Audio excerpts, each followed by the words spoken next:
dah lah jadi ustaz, in pula tu. Wife saya selalu kata, you ni, I tak tahu nak kata, you ni nasib baik ke, you ni jenis pelik ke, atau you macam mana. Sebab kalau orang lain macam duduk di tempat saya di suatu ketika dahulu, dia tak akan jadi ustaz sekarang.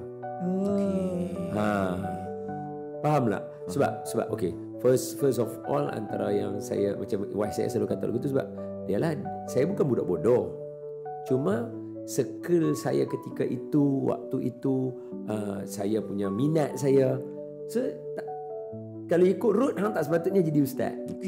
Tapi hang ni apa? Nasib baik ke? Rezeki hang ke? Tiba-tiba hang jadi ustaz, dah lah jadi ustaz, in pula tu. Kira kan mendalami, menjiwai, tak malu untuk mengaku saya ustaz. Pakai yang ustaz, pakai serban apa semua, tak malu. Faham tak? So hang ni apa sebenarnya? Wallahu a'lam. Saya tak tahu, yang ada saya Don Daniel.